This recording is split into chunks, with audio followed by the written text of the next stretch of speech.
Isang obligasyon lang si Gracia, Isabel, para siyang luma, bakupas na damit na kailangan kong isuot para makuha ang tiwala ng pamilya niyo. Huwag kang mag-alala. Pagkatapos ng seremonya, sa'yo pa rin ako uuwi. Ikaw lang ang laman ng puso ko. Kumpay ang tuyot mong kapatid.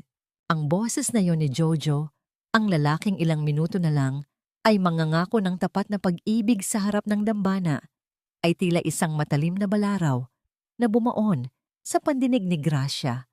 Nakatayo siya sa labas ng madilim na silid ng sakristya, suot ang isang mamahaling terno na puting-puti. Ngunit ang pakiramdam niya ay tila binuhusan siya ng nangingitim na putik. Sa kanyang nanginginig na mga kamay, mahigpit niyang hawak ang isang maliit na kahon. Naglalaman ito ng isang gintong agnos, ang tanging pamana ng kanilang ama, na binalak niyang isurpresa kay Isabel bilang tanda ng kanyang pasasalamat sa pagiging abay sa kanyang kasal. Ngunit ang kahong iyon, na puno ng pagmamahal, ay tila naging kasing bigat ng isang sako ng semento. Hindi makagalaw si Gracia. Ang hangin sa loob ng simbahan na dati ay amoy bulaklak at insenso, ngayon ay tila naging lason na sumasakal sa kanyang lalamunan. Narinig niya ang mahinang hagik-hik ni Isabel, ang kanyang bunsong kapatid na buong buhay niyang inalagaan at pinagbigyan sa lahat ng bagay.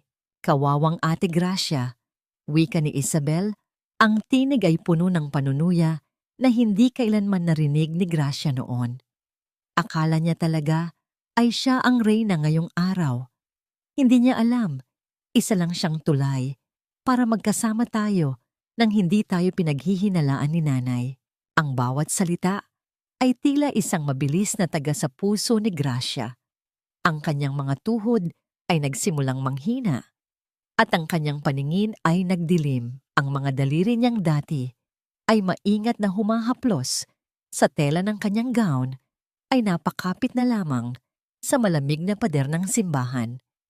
Ang kanyang hininga ay naging mababaw, tila ba ang bawat paglanghap ay nagdadala ng mga bubog sa kanyang baga. Gusto niyang sumigaw, gusto niyang itulak ang pinto at ipamukha sa kanila ang kanilang kataksilan, ngunit ang kanyang katawan ay tila naging rebultong bato.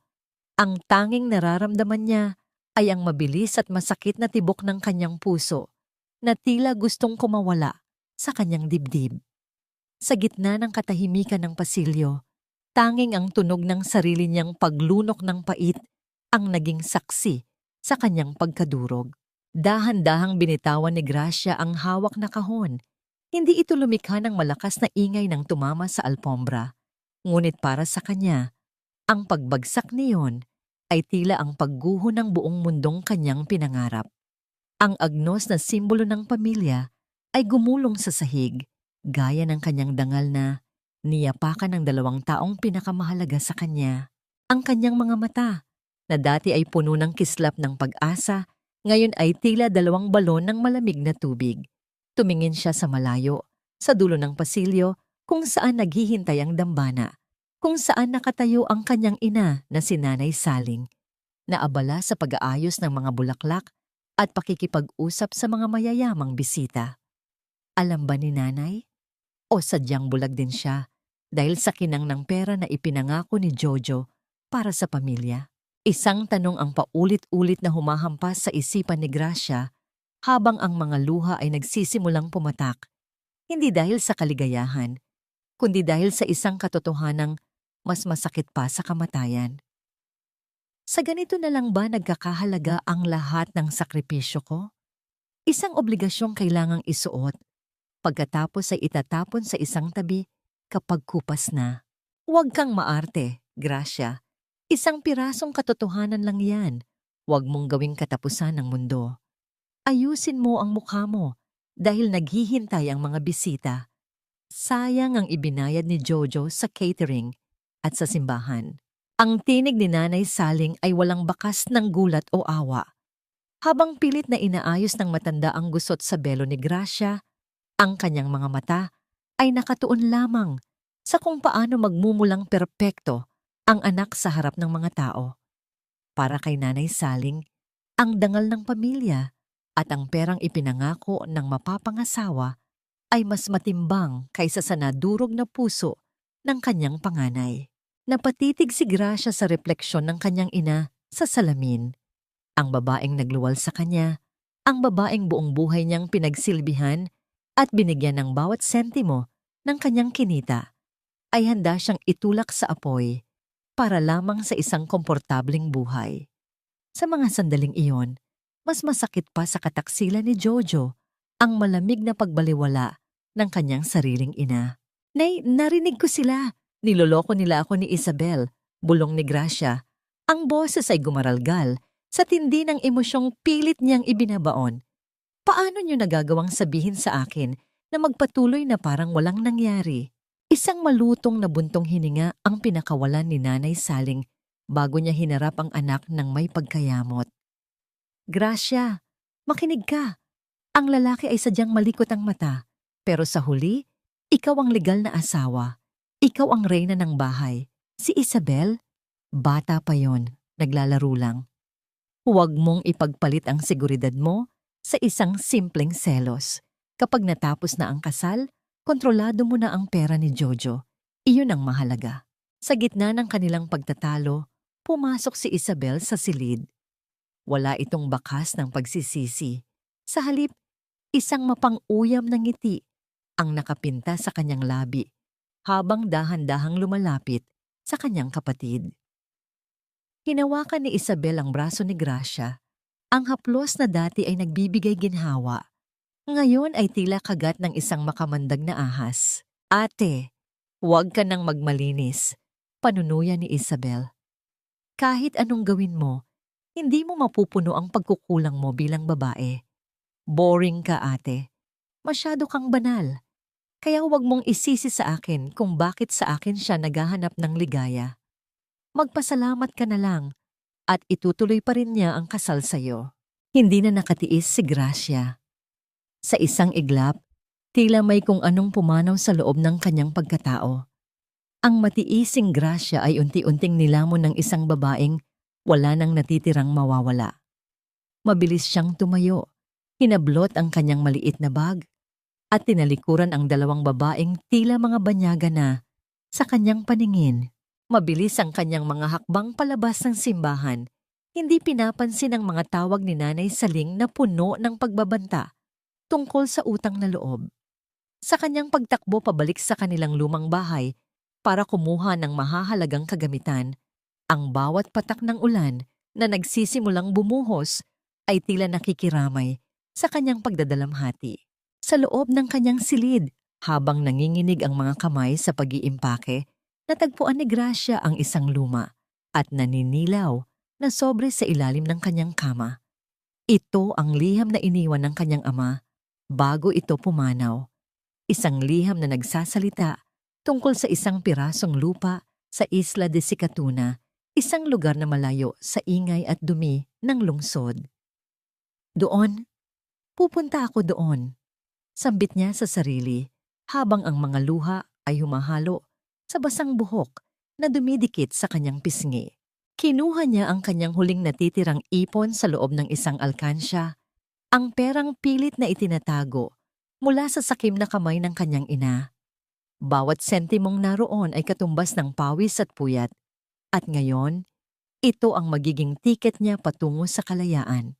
Habang papalabas ng bahay, muling sumagi sa kanyang isipan ang mukha ni Nanay Saling at Isabel. Ang sakit ay naging isang malamig na determinasyon. Tumingin siya sa langit, kung saan ang dilim ay tila walang katapusan, at huminga ng malalim. Kung ang pamilyang dapat ay nagtatanggol sa akin ang siya pang bumasag sa aking pagkatao, saan pa ako kukuha ng lakas para mabuhay? Karapat dapat pa ba akong makaranas ng tunay na pagmamahal pagkatapos akong ituring na basahan ng sarili kong kadugo? Isang kislap ng kidlat ang gumuhit. Sa kalangitan, pansamantalang nagbigay ng liwanag sa kalsadang tatahakin ni Gracia. Bit-bit ang kanyang bag at ang durog na pangarap, sumakay siya sa huling bus na papaalis sa terminal. Habang umaandar ang sasakyan, napansin niya ang isang itim na kotse na dahan-dahang sumusunod sa likuran. Ang mga ilaw nito ay tila mga matang nagmamasid sa dilim. Ang amoy ng krudo at maalat na hangin ay tila nanunuot sa bawat himay-may ng pagkatao ni Gracia, habang ang lansa ay dahan-dahang pumuputol sa malalaking alon ng dagat. Sa bawat pag-ugoy ng sasakyang pandagat, tila unti-unting nabubura ang ingay ng lungsod, ang tinig ni Nanay Saling at ang nakakasulasok na amoy ng insenso sa simbahan. Hawak niya ang kanyang lumang bag, ang tanging proteksyon niya laban sa kawalan ng katiyakan ng kanyang kinabukasan. Ang kanyang mga paa, na dati ay nakasuot ng mamahaling sapatos na pangkasal, ngayon ay nakayapak na lamang at puno ng sugat mula sa mabilis na pagtakbo sa kalsada. Ang bawat hapdi na nararamdaman niya sa balat ay tila paalala na siya ay buhay pa, na sa kabila ng pagdurog sa kanyang puso, mayroon pa ring bahagi ng kanyang kaluluwa na tumitibok at naghahanap ng hantungan. Sa gitna ng kanyang malalim na pag-iisip, biglang gumalaw ng malakas ang lansa dahil sa isang mapangahas na alon. Nawalan ng balanse si Gracia at ang kanyang bag na naglalaman ng mga huling alaala ng kanyang ama ay muntik ng mahulog sa madilim na kailaliman ng dagat. Ngunit bago pa man ito tuluyang maglaho, isang malaki at magaspang na kamay ang mabilis na sumalo rito. Napaangat ang tingin ni Gracia. Isang lalaking may balat na tila hinalikan ng araw at mga matang kasing lalim ng hating gabi ang nakatayo sa kanyang harap. Ang buhok nito ay magulo dahil sa hangin at ang suot nitong lumang sando ay may bahid ng kaliskis ng isda. Hindi ito ang uri ng lalaki na nakasanayan ni Gracia sa lungsod. Mayroon itong aura ng panganib at katahimikan na tila ba ayaw nitong magpaabala sa sinuman. Mag-ingat ka, baka sumama ka sa dagat sa sobrang lalim ng iniisip mo, wika ng lalaki. Ang kanyang boses ay malalim at tila may gasgas, parang mga bato na nagkiskisan sa ilalim ng tubig. Malamig ang kanyang pagkakatingin kay Gracia, walang halong paghanga o awa, tanging pagkayamot lamang sa presensya ng isang banyaga sa kanyang teritoryo. Salamat! Tipid na sagot ni Gracia habang pilit na kinukuha ang kanyang bag. Kayo po ba si Anton? Sabi ng kapitan ng lansa, kayo ang nakakaalam kung nasaan ang lumang kubo sa dulo ng isla. Tiningnan ni Anton si Gracia mula ulo hanggang paa. Ang maruming puting damit nito, ang magulong buhok, at ang bakas ng tuyong luha sa pisngi ay tila nagsasabi ng isang kwento ng pagkawasak na ayaw na niyang marinig pa. Kung naghahanap ka ng bakasyonan, maling isla ang napuntahan mo. Walang kahit ano rito kundi alat, pawis at katahimikan. Hindi natinag si Gracia. Sa puntong ito, wala na siyang takot na natitira. Ang masaktan ng isang estranghero ay wala sa kalingkingan ng sakit na idinulot ng kanyang sariling dugo. Hindi ako naghahanap ng bakasyon, naghahanap ako ng matitirhan. Kahit anong lugar, basta malayo sa mga taong kilala ko. Nang dumaong ang lansa sa pampang ng Isla de Sicatuna, bumungad kay Gracia ang isang tanawin na malayo sa inaasahan niya. Hindi ito ang paraisong nasa mga postcard. Ang buhangin ay magaspang, ang mga puno ng niyog ay tila pagod na sa pakikipagbuno sa hangin, at ang iilang kubo na naroon ay tila anumang oras ay bibigay na. Ngunit para kay Gracia, ang bawat bitak sa lupa at bawat butas sa bubong ay tila nagsasabing dito siya nababagay, sa isang lugar na kasinggiba ng kanyang pagkatao. Ibinaba ni Anton ang mga huling-huli niyang isda bago muling hinarap si Gracia.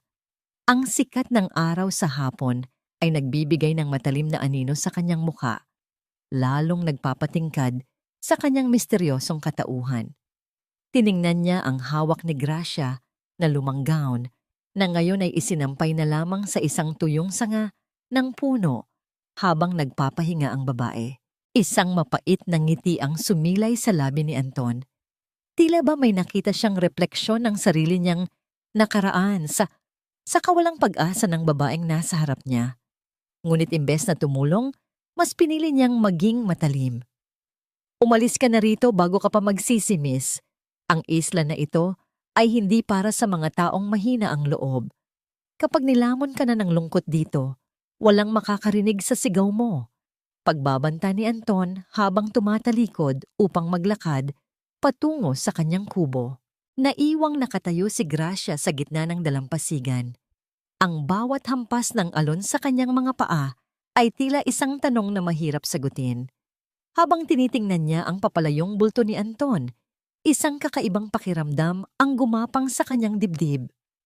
May lihim ang lalaking ito, isang lihim na kasing bigat ng bitbit niyang pait.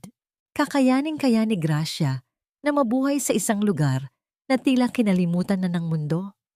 At ano ang tunay na dahilan kung bakit ang isang lalaking tulad ni Anton ay mas piniling makisama sa mga isda kaysa sa mga tao? Sa malayo, isang itim na ibon ang lumipad paitaas.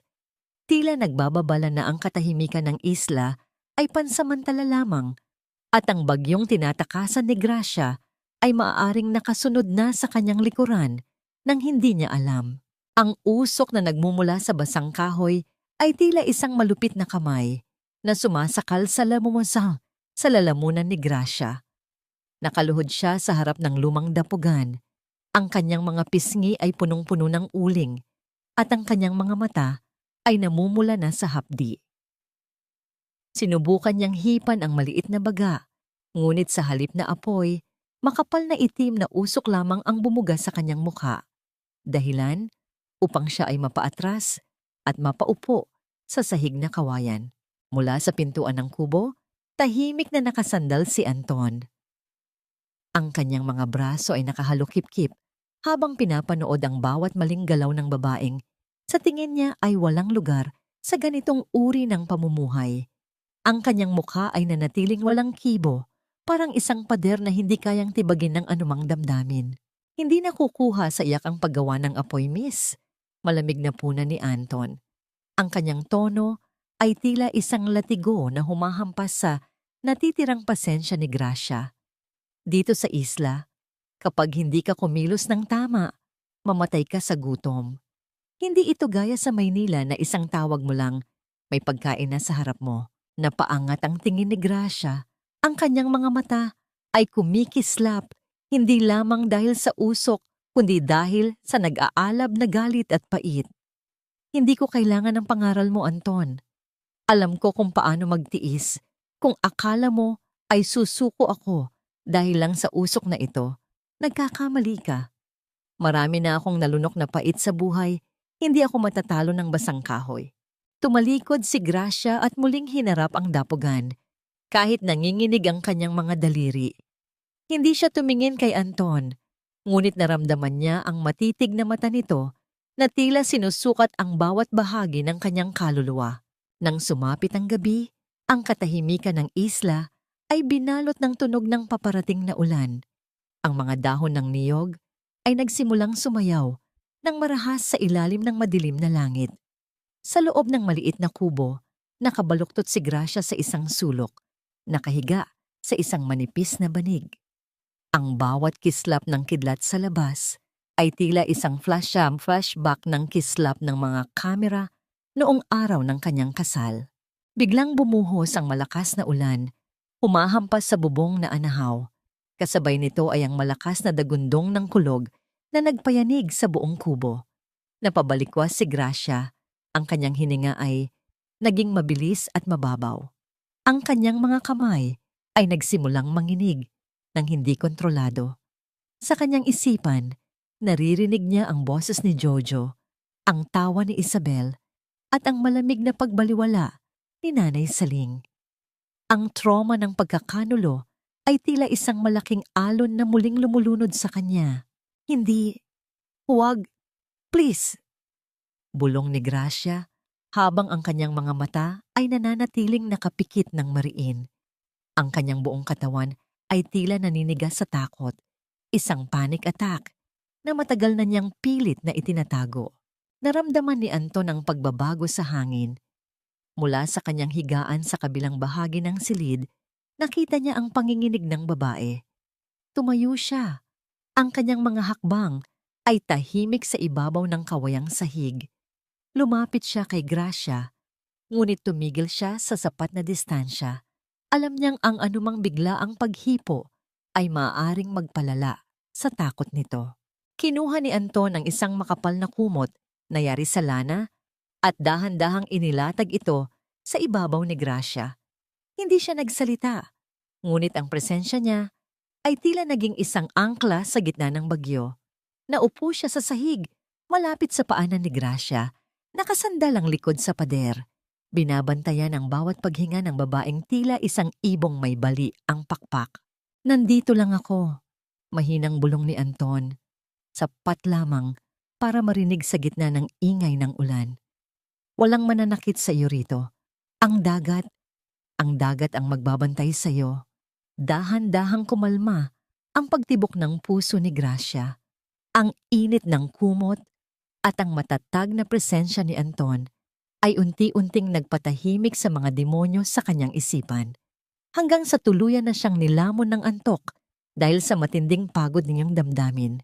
Kinabukasan, nagising si Gracia na wala na si Anton sa loob. Ngunit sa ibabaw ng hapagkainan, nakita niya ang isang mainit na kape at isang platitong may lamang nilagang saba. Ang dapogan na kanina lang ay punong-puno ng usok. Ngayon ay may malinis na baga na at maayos na ang pagkakasansan ng mga kahoy. Habang naglilinis ng paligid, napansin ni Gracia ang isang lumang dyaryo na naiwan sa ilalim ng upuan ni Anton. Balak sana niya itong itapon, ngunit natigilan siya nang makita ang isang pamilyar na mukha sa isa sa mga pahina. Bagamat medyo kupas na, malinaw na makikita ang isang lalaking nakasuot, mukhang makapangyarihan at mayaman na may caption na, "Hinihinalang nawawala ang tagapagmana ng Montenegro Group matapos ang isang malaking iskandalo sa korporasyon." Nanlaki ang mga mata ni Gracia. Ang lalaki sa larawan, bagamat walang balbas at maayos ang gupit, ay walang iba kundi si Anton. Sino ka ba talaga, Anton? At bakit ang isang bilyonaryong tulad mo ay mas piniling mamuhay sa gitna ng alat at dumi ng isda kaysa sa marangyang mundo ng negosyo? Bagay sa akin ang ginto, Jojo. Mas bagay sa akin kaysa sa tuyot kong kapatid.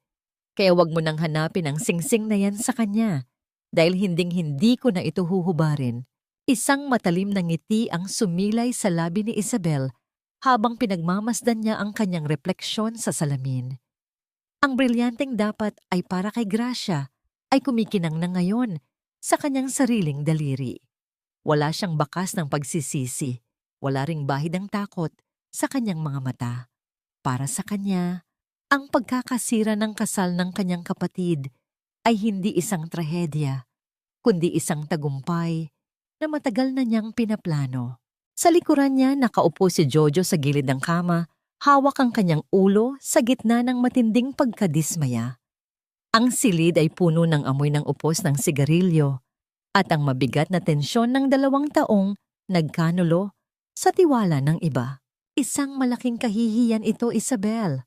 Bulyaw ni Jojo, ang kanyang boses ay puno ng pait. Ang dami kong nagastos sa catering, sa simbahan, at sa mga bisita. Ngayon, pinagtatawanan ako ng buong bayan dahil tinakbuhan ako ng mapapangasawa ko sa harap ng altar. Akala ko ba ay hawak mo sa leeg ang kapatid mo? Tumayo si Isabel at dahan-dahang lumapit kay Jojo. Hinawakan niya ang balikat ng lalaki. Ang kanyang mga kuko ay tila bumabaon sa balat nito. Huwag kang mag-alala sa pera, Jojo. Isang maliit na sakripisyo lang iyon para makuha natin ang mas malaking premyo. Akala ba ni Gracia ay matatakasan niya tayo? Nagkakamali siya. Biglang bumukas ang pinto at pumasok si Nanay Saling. Ang mukha ay mas matalim pa kaysa sa dati. Hindi siya umiyak para sa kanyang nawawalang anak. Sa halip, ang kanyang mga mata ay nag-aapoy sa galit dahil sa nawalang pagkakataon na makahawak ng pera. Nalaman ko na kung nasaan ang kapatid mo, wika ni Nanay Saling. Ang boses ay puno ng puot. Ang lokong yon, nagpunta sa Isla de Sicatuna. Akala niya yata ay doon niya makukuha ang lupang iniwan ng ama niyo. Iyong lupang yon ay semento ng kinabukasan natin at hindi ko hahayaang sa kanya lang mapunta ang lahat. Isang mapanganib na kislap ang lumabas sa mga mata ni Isabel.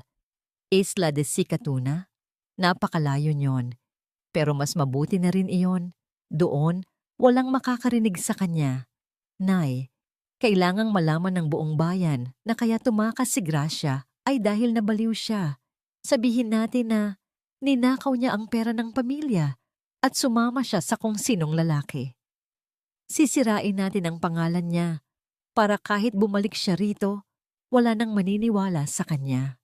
Gawin mo ang lahat ng gusto mo, Isabel, sagot ni Nanay Saling habang nagbibilang ng iilang perang natitira sa kanyang pitaka.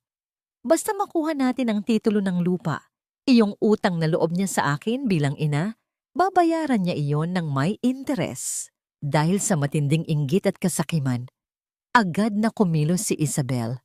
Gamit ang kanyang social media, nagsimula siyang magpakalat ng mga kwentong gawa-gawa lamang. Kinuha niya ang mga litrato ni Gracia na umiiyak at nilagyan ito ng mga caption na nagpapahiwatig na ang kanyang kapatid ay may malalang sakit sa isip at nagnakaw sa sariling ina. Ang bawat share at comment ng mga taong mahilig sa tsismis ay tila mga saksak sa likod ni Gracia na wala sa lugar. Sa lungsod, ang pangalan ng babaeng dati ay iginagalang dahil sa sipag ay unti-unting naging simbolo ng kahihiyan at panloloko.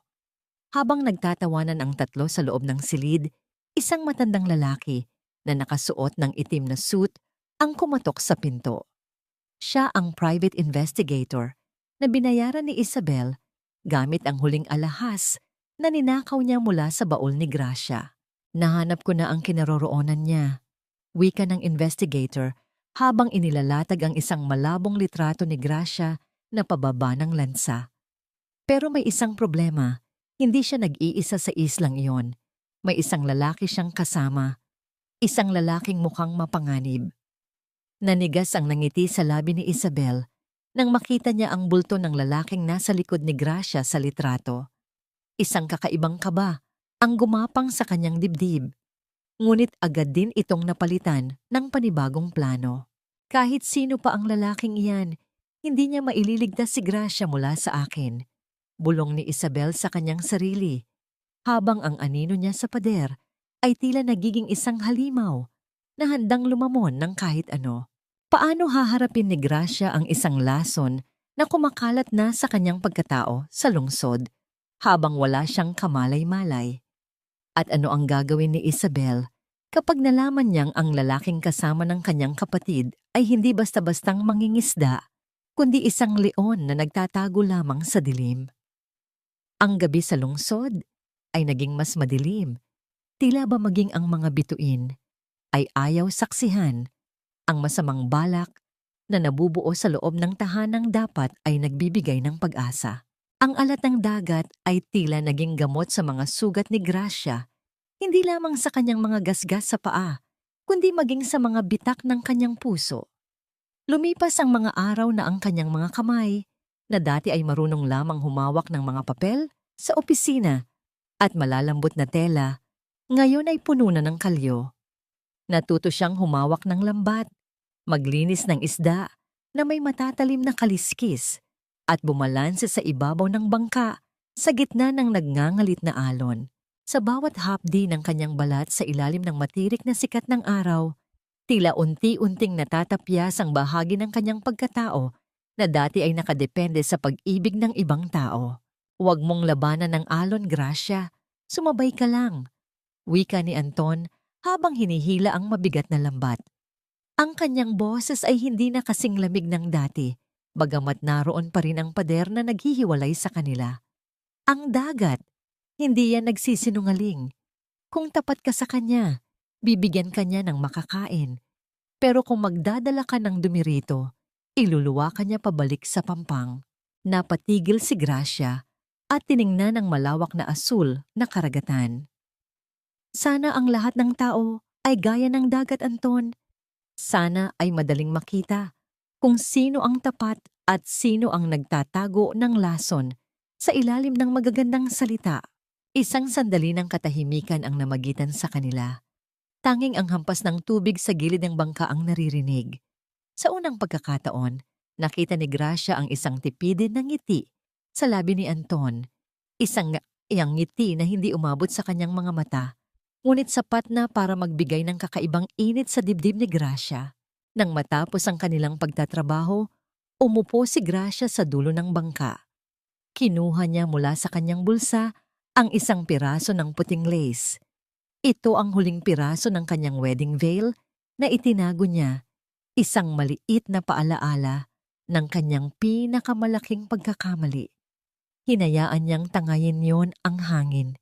Pinapanood ang paglipad ng tela na tila isang puting ibon na sa wakas ay nakalaya. "Suko na ako, Jojo," bulong niya sa hangin. "Suko na ako sa lahat ng pangarap na binuo ko kasama ka." Sa kanyang pagtayo, muling gumalaw ang bangka dahil sa isang malaking alon. Muntik na siyang mawalan ng balanse, ngunit mabilis na humawak si Anton sa kanyang baywang upang alalayan siya. Ang distansya sa pagitan ng kanilang mga mukha ay naging kasing nipis ng sinulid. Naamoy ni Gracia ang amoy ng dagat at pawis kay Anton. Isang amoy na para sa kanya ay mas mabango pa kaysa sa anumang mamahaling pabango sa lungsod. Napatitig si Anton sa mga mata ni Gracia. Mayroon doon na kislap ng pagnanais at matinding pag-iingat. Dahan-dahan niyang inilapit ang kanyang mukha at sa loob ng ilang segundo, tila huminto ang mundo. Ngunit bago pa man magtagpo ang kanilang mga labi, biglang napaatras si Anton. Tila naalala ang isang masakit na nakaraan na muling humila sa kanya pabalik sa dilim. "Gabi na. Kailangan na nating bumalik." Malamig na wika ni Anton, sabay talikod upang ayusin ang makina ng bangka. Habang naglalakad pabalik sa kubo, nakita ni Gracia ang pitaka ni Anton na nahulog sa buhanginan. Pinulot niya ito at sa hindi sinasadyang pagkakataon, bumukas ang isang lihim na bulsanyon, isang luma at punit na litrato ng isang napakagandang babae ang bumungad sa kanya. Ang babae ay nakasuot ng mga mamahaling alahas, ngunit mayroong lungkot sa kanyang mga mata na tila pamilyar kay Gracia. Sino ang babaeng ito? Siya ba ang dahilan kung bakit may pader sa puso ni Anton? Ngunit ang tanong na yon ay agad na napalitan ng kaba nang makarating sila sa Pampang. Isang maliit na lansa na hindi pamilyar sa isla ang nakadaong doon. Isang lalaking naka-polo shirt at may hawak na folder ang nagtatanong sa mga taga-isla. "Naghahanap ako ng isang babae. Gracia ang pangalan niya. May nakakakita ba sa kanya rito?" Nanigas ang buong katawan ni Gracia. Ang boses na yon. Alam niyang hindi iyon mula sa isang kaibigan. Ang panganib na akala niya ay naiwan na niya sa lungsod ay sa wakas ay nahanap na ang daan patungo sa kanyang pinagtataguan. Tumingin si Anton kay Gracia. Ang kanyang mga mata ay naging matalas at mapanganib. "Sabi ko sa iyo, miss, walang sikretong nananatiling nakabaon sa ilalim ng araw." Sino ang lalaking ito at ano ang gagawin ni Anton kapag nalaman niyang ang babaeng unti-unti nang nagbubukas ng kanyang puso ay may dalang panganib na maaring sumira sa katahimikan ng kanyang isla? "Tumakbo ka na, Gracia. Huwag kang lilingon. Akyatin mo ang mataas na bahagi ng kuweba." Ang sigaw ni Anton ay halos malunod na sa bangis ng hangin na tila isang gutom na halimaw na nagngangalit sa labas.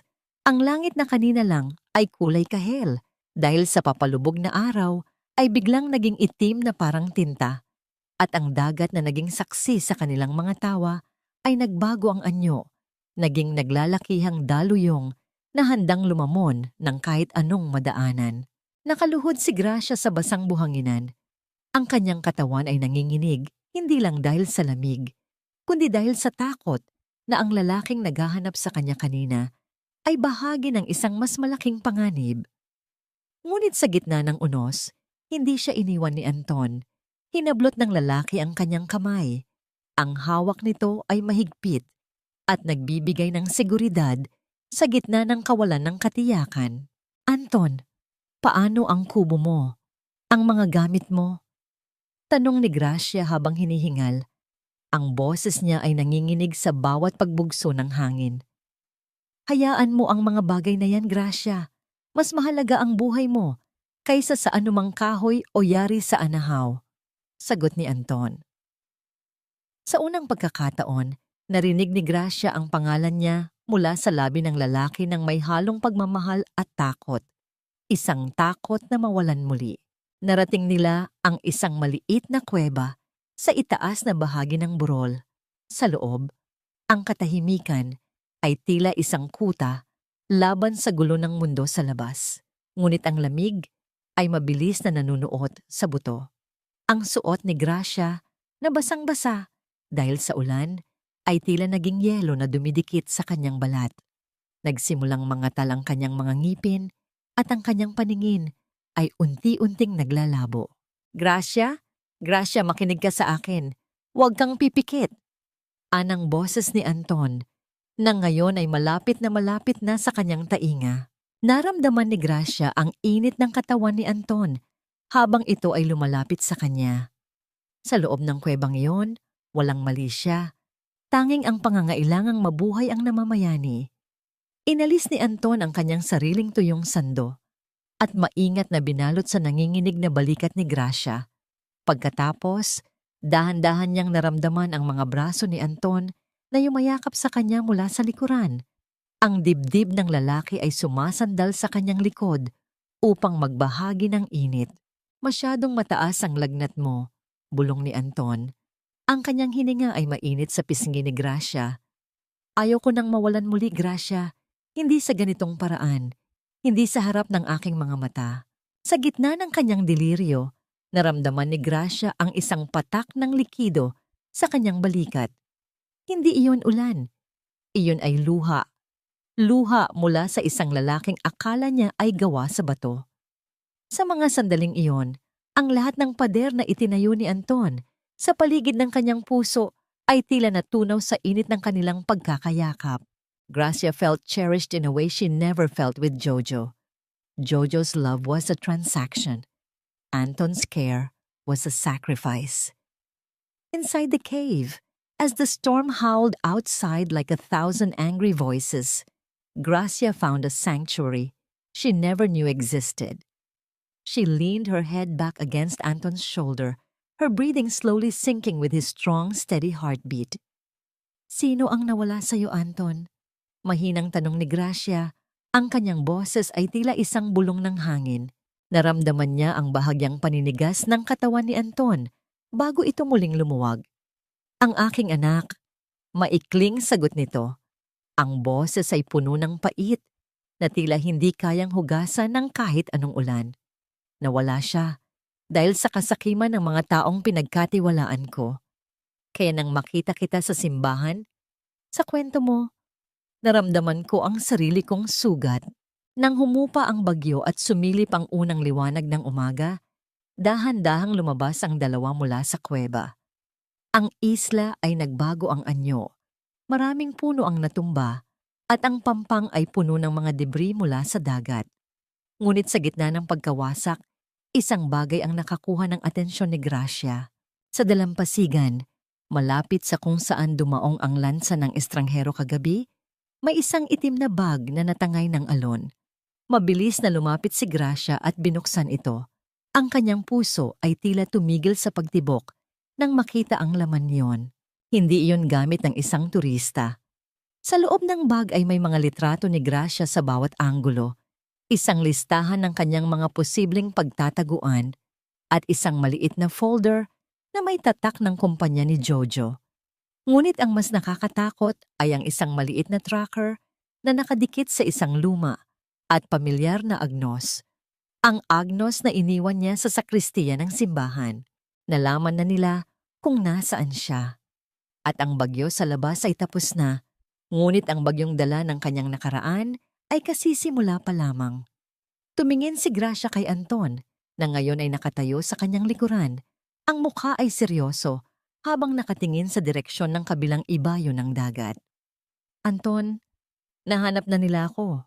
Paano mapoprotektahan ni Anton si Gracia kung ang kalaban ay hindi lamang ang dagat, kundi ang mga taong may hawak ng kanyang nakaraan?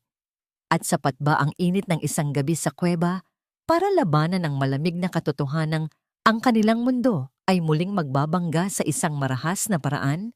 So, dito ka na ba talaga nababagay, ate? Sa gitna ng mga malansang isda at sa ilalim ng tumutulong bubong. Ang matinis at mapang-uyam na tinig na yon ay tila isang marahas na hagupit sa katahimikan ng umaga sa Isla de Sicatuna. Napatigil si Gracia sa pagbibistay ng mga tuyong isda, ang kanyang mga kamay na may bahid ng uling at alat ay dahan-dahang nanginig. Hindi siya kailangang lumingon para malaman kung sino ang dumating. Ang amoy ng mamahaling pabango na humahalo sa simoy ng dagat ay sapat na para kilalanin ang kanyang kapatid. Dahan-dahang humarap si Gracia. Doon, sa may dalampasigan, nakatayo si Isabel. Nakasuot ito ng isang mamahaling puting dress at matataas na takong na baon na sa buhanginan. Isang larawan ng karangyaan na tila isang malaking insulto sa payak na buhay sa isla. Hawak ni Isabel ang isang designer bag. Ang kanyang muka ay puno ng pandidiri habang pinagmamasdan ang paligid. Isabel, tipid na bigkas ni Gracia. Ang kanyang boses ay hindi na kasinghina ng dati. Walang iyak, walang pakiusap. Ang pagod at hirap na dinanas niya sa isla ay nagbigay sa kanya ng isang uri ng baluti na hindi kayang tulasin ng simpleng pangungutya. My God, ate, look at you! Patuloy ni Isabel habang humahakbang ng pilit. Ang kanyang bawat galaw ay puno ng arte. Mukha kang katulong na pinabayaan ng amo. Ito ba ang ipinagpalit mo sa marangyang buhay na ibibigay sana ni Jojo? Ang manirahan sa isang butas na tinatawag ninyong kubo kasama ang isang mangingisdang hindi man lang marunong magahit. Tumingin si Isabel kay Anton na nooy dahan-dahang lumalapit mula sa kanyang bangka. Si Anton ay nanatiling tahimik. Ang kanyang mga mata ay matalas at malamig. Pinagmamasdan ang bawat kilos ng babaeng tila isang makulay na lason sa kanyang dalampasigan. Umalis ka na rito, Isabel. Kalmadong wika ni Gracia. Wala kang makukuha rito. Kung ang lupa ni tatay ang ipinarito mo, kalimutan mo na. Hindi ko yon ibibigay sa inyo para lang ipangsugal o pambili ng mga luho ninyong wala namang saysay. Tumawa si Isabel, isang tawang walang kasing pait. O talaga? Matapang ka na ngayon dahil may tagapagtanggol ka? Tumingin siya ng diretso kay Anton. Hey Manong, magkano ba ang ibinayad sa iyo ng kapatid ko para patuloyin siya rito? O baka naman iba ang ibinabayad niya sa iyo tuwing gabi? Bago pa man makasagot si Gracia, isang mabigat na hakbang ang ginawa ni Anton. Tumayo siya sa pagitan ni Gracia at Isabel.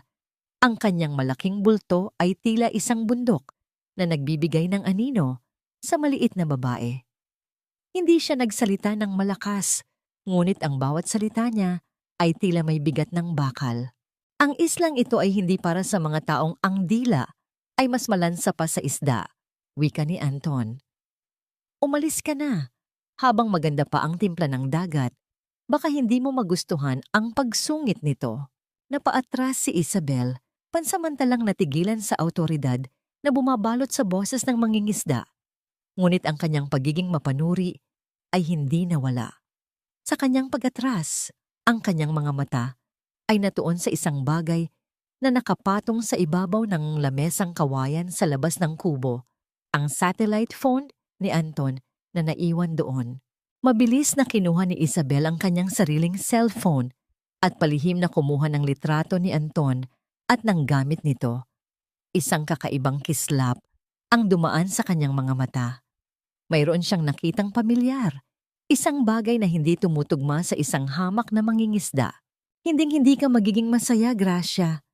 Huling banta ni Isabel habang tumatalikod patungo sa naghihintay na maliit na bangka. Akala mo ba nakatakas ka na? Ang gulo na iniwan mo sa Maynila ay mas malaki pa sa inaakala mo. Si nanay, nagkakasakit na dahil sa kahihiyang ginawa mo. Tandaan mo, may utang na loob ka sa amin na hinding-hindi mo mababayaran ng kahit anong isda rito. Pinanood ni Gracia ang papalayong bangka ni Isabel. Ang hangin ay tila naging mas mabigat. at ang sikat ng araw ay tila nawalan ng init. Lumingon siya kay Anton, na ngayon ay nakatitig din sa dagat. "Salamat, Anton," mahinang wika ni Gracia. "Pasensya na kung nadamay ka sa dumi ng pamilya ko." Hindi sumagot si Anton. Sa halip, dahan-dahan niyang kinuha ang kanyang satellite phone at tiningnan ang isang mensaheng kapapasok pa lamang. Ang kanyang muka ay naging kasing tigas ng bato. Samantala, sa loob ng bangka, mabilis na ipinadala ni Isabel ang litrato ni Anton sa isang contact sa kanyang phone. "Check this man," ang text niya kay Jojo. Familiar ang mukha niya. Parang nakita ko na siya sa isang business magazine noon. Kapag tama ang hinala ko, hindi lang lupa ni tatay ang makukuha natin. Makakahawak tayo ng ginto. Ang alon ng dagat ay patuloy sa paghampas. Tila nagbababala na. Ang katahimikan ng Isla de Sicatuna ay tuluyan na ngang nabasag. At ang tunay na kalaban ay hindi na lamang ang kahirapan, kundi ang kasakimang walang hangganan. Sa ilalim ng malawak na kalangitan, kung saan ang mga bituin ay tila mga hiyas na isinabog sa itim na pelos, ang Isla de Sicatuna ay binalot ng isang kakaibang katahimikan. Ang tanging naririnig ay ang banayad na paghampas ng maliliit na alon sa pampang. Tila isang uyayi na nagpapatulog sa mga sugat ng nakaraan. Nakaupo si Gracia sa isang malaking bato. Ang kanyang mga mata ay nakatitig sa kawalan, habang ang lamig ng gabi ay humahaplos sa kanyang balat. Nararamdaman niya ang bigat ng mga salita ni Isabel. Kahit anong layo ng itakbo niya, ang anino ng kanyang pamilya ay tila isang tanikala na ayaw siyang pakawalan. Isang mainit na presensya ang naramdaman niya sa kanyang tabi. Hindi kailangang lumingon ni Gracia para malaman na si Anton yon. Naupo ang lalaki sa buhanginan. Ang kanyang mga siko ay nakatukod sa kanyang mga tuhod. Sa liwanag ng buwan, ang mukha ni Anton ay hindi na mukhang matigas. Mayroon itong bakas ng isang pagod na manlalakbay na sa wakas ay nakahanap ng tabing dagat na mapagpapahingahan. "Hindi ako tunay na mangingisda, Gracia," simula ni Anton. Ang kanyang boses ay mahinahon, walang halong pag-aalinlangan. "Ang pangalan ko ay Anton Montenegro. Ang buhay ko noon ay puno ng mga gusaling abot-langit, mga pirma sa kontratang bilyon-bilyon ng halaga, at mga taong yumuyuko sa bawat utos ko." Napatitig si Gracia sa kanya. Bagamat nakita na niya ang dyaryo, ang marinig ang katotohanan mula mismo sa labi ni Anton ay nagbigay ng ibang uri ng kaba sa kanyang dibdib. "Akala ko ang tagumpay ay nasusukat sa laki ng kumpanya." Patuloy ni Anton. Ang kanyang mga mata ay naging mapait. "Hanggang sa nalaman ko na ang sarili kong asawa at ang pinagkatiwalaan kong kaibigan sa negosyo ay matagal na akong ginagantihan. Ninakaw nila ang lahat, hindi lang ang pera, kundi pati ang dangal ko. At ang pinakamasakit, sa gitna ng kanilang kasakiman, nawala ang kaisa-isa kong anak dahil sa isang aksidenteng maaari namang naiwasan kung hindi lang sila nabulag ng pera." Huminga ng malalim si Anton. Ang kanyang mga balikat ay tila bumigay sa bigat ng alaala. "Tumakas ako rito sa isla para mamatay sa limot, pero dumating ka." Dahan-dahang itinuod ni Gracia ang kanyang kamay sa buhanginan hanggang sa mahawakan niya ang kamay ni Anton. Ang init ng palad ng iyong lalaki ay tila isang kuryenteng gumapang sa kanyang buong katawan. "Pareho tayong sugatan, Anton. Pareho tayong itinaboy ni mga taong dapat ay nagmamahal sa atin. Akala ko noon, wala nang saysay ang mabuhay kung ang sarili mong kadugo ang papatay sa iyong pagkatao." Lumingon si Anton kay Gracia. Sa ilalim ng pilak na liwanag ng buwan, ang kagandahan ni Gracia ay hindi na nanggagaling sa mamahaling gown o ayos ng buhok, kundi sa katatagan ng kanyang kaluluwa. Itinaas ni Anton ang kanyang kamay at dahan-dahang hinaplos ang pisngi ni Gracia. Ang kanyang hinlalaki ay maingat na pinahid ang isang luhang. Hindi na napigilang pumatak. "Nang makita kita sa pampang na yon, suot ang maruming gown mo, nakita ko ang sarili ko. bulong ni Anton. At sa bawat araw na kasama kita, unti-unting bumabalik ang kulay ng mundo ko. Gracia, hindi kita hahayaang masaktan muli. Hinding-hindi. Ang distansya sa pagitan nila ay tila naglaho. Naramdaman ni Gracia ang mabilis na tibok ng puso ni Anton na tila sumasabay sa sarili niyang kaba. Dahan-dahang iniyuko ni Anton ang kanyang ulo at sa pagkakataong ito, hindi na siya lumayo. Ang kanilang mga labi ay nagtagpo sa isang halik na puno ng pangako at pag-asa. Isang halik na tila nagbubura sa pait ng alat ng dagat at laso ng nakaraan. Sa mga sandaling iyon, tila ang buong universo ay tumigil sa pag-ikot. Tanging ang dalawa lamang sila sa gitna ng islang kinalimutan ng mundo, naglalakbay sa isang damdaming bawal man sa paningin ng iba, ay siyang nagbibigay sa kanila ng lakas na huminga muli. Naghiwalay ang kanilang mga labi, ngunit nanatiling magkalapit ang kanilang mga noo. Ang hininga ni Anton ay tila isang mainit na haplos sa balat ni Gracia. Protektahan kita, Gracia, kahit anong mangyari. Ngunit ang romantikong sandali ay biglang naputol nang marinig ang tunog ng isang makina ng bangka na mabilis na papalapit sa kabilang bahagi ng isla. Hindi ito ang mabagal na tunog ng lansa ni Anton. Ito ay tunog ng isang speedboat na puno ng galit. Mabilis na tumayo si Anton. Ang kanyang mga mata ay muling naging matalas. Mula sa dilim ng dalampasigan, isang bulto ng lalaki ang lumabas. Hawak nito ang isang baril na kumikinang sa ilalim ng buwan at ang kanyang mukha ay puno ng baliw ng ngiti. Ang sweet naman ng muling pagkikita, ang sigaw na bumasag sa katahimikan. Nanigas si Gracia, ang boses na yon. Ang boses na dati ay nagpapakilig sa kanya, ngayon ay nagbibigay ng matinding takot. Si Jojo, at hindi siya nag-iisa. Sa likuran niya, ang mga ilaw ng flashlight ay tila mga mata ng halimaw na naghahanap ng biktima. Akala mo ba, matatago ka ng mangingisdang ito, Gracia? Asik ni Jojo habang itinataas ang baril at itinutok ito ng diretso sa dibdib ni Anton. Akin ka, at ang anumang pag-aari mo ay akin din. Oras na para bumalik tayo sa impyernong nararapat sa iyo. Ang gabi ng pag-ibig ay biglang naging gabi ng panganib. Ang alon ng pag-asa ay tila papalitan ng isang malaking tsunami ng karahasan. Pumili ka, Gracia.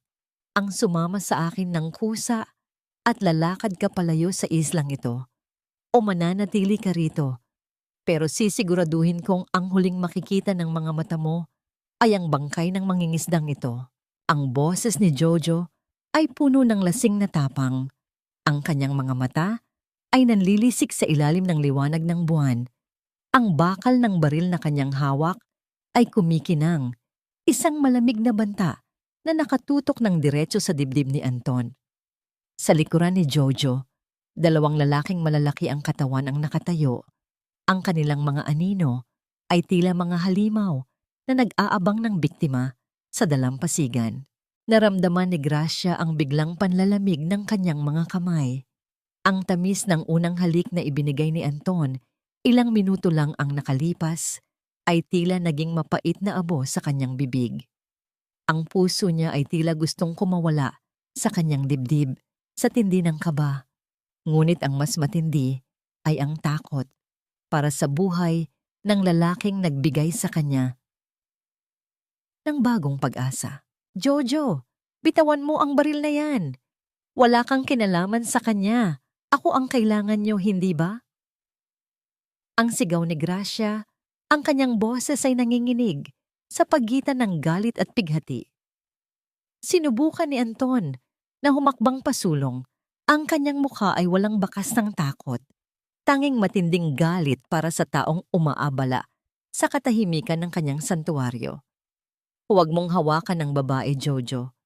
Kung may problema ka, sa akin mo harapin. Isang nakakabinging tawa ang pinakawalan ni Jojo bago niya mabilis na iwinasiwas ang baril. Sa isang iglap, bago pa man makakilos si Anton, isa sa mga kasama ni Jojo ang mabilis na sumunggab sa likuran ng mangingisda. Ang tunog ng matigas na bakal na tumama sa bungo ni Anton ay tila pagbasag ng isang tuyong kahoy sa gitna ng kagubatan. Anton! Ang hiyaw ni Gracia nang makita niyang bumagsak ang lalaki sa buhanginan.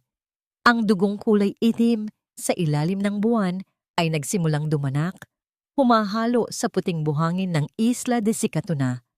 Gusto niyang takbuhin ang kinaroroonan ni Anton. Gusto niyang yakapin ito at pigilin ang pagdaloy ng dugo. Ngunit mabilis siyang hinablot ni Jojo sa braso. Ang higpit ng pagkakahawak nito ay tila nagbabanta na babaliin ang kanyang mga buto. "Makinig ka sa akin, Gracia." Asik ni Jojo, ang kanyang hininga na amoy alak ay nanunuot sa ilong ng babae. "Ang nanay mo, nasa ospital.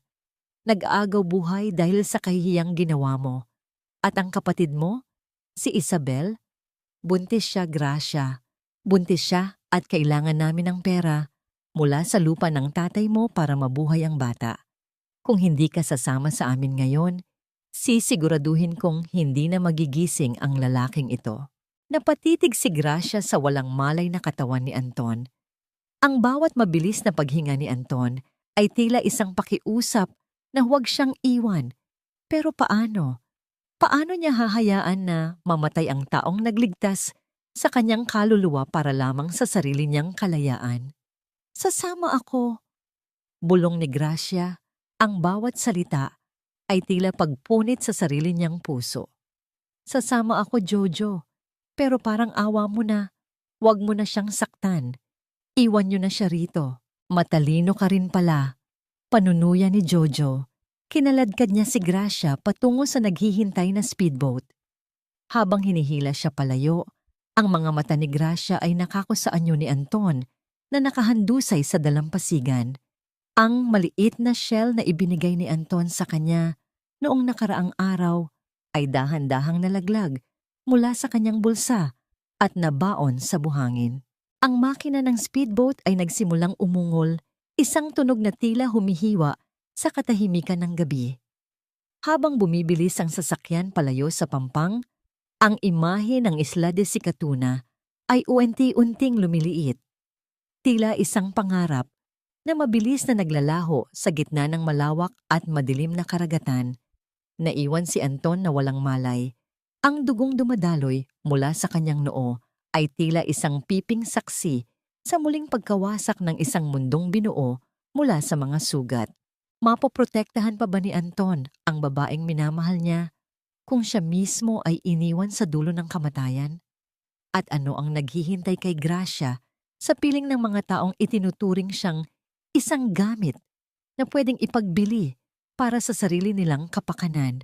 Ang alon ng dagat ay patuloy sa paghampas, tila isang malungkot na paalam sa pag-asang kasing ikli lamang ng isang gabi sa ilalim ng mga bituin.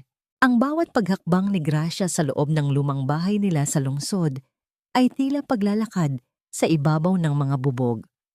Ang hangin sa loob ay mabigat, amoy agiw at pagkabulok. Isang sumpa ng nakaraang pilit na siyang kinalimutan. Pagkapasok niya, marahas na isinara ni Jojo ang pinto. Ang tunog ng paglapat nito ay tila isang kandado na sumasara sa kanyang kalayaan.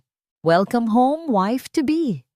Panggungutya ni Jojo habang hinahagis ang susi sa ibabaw ng mesa.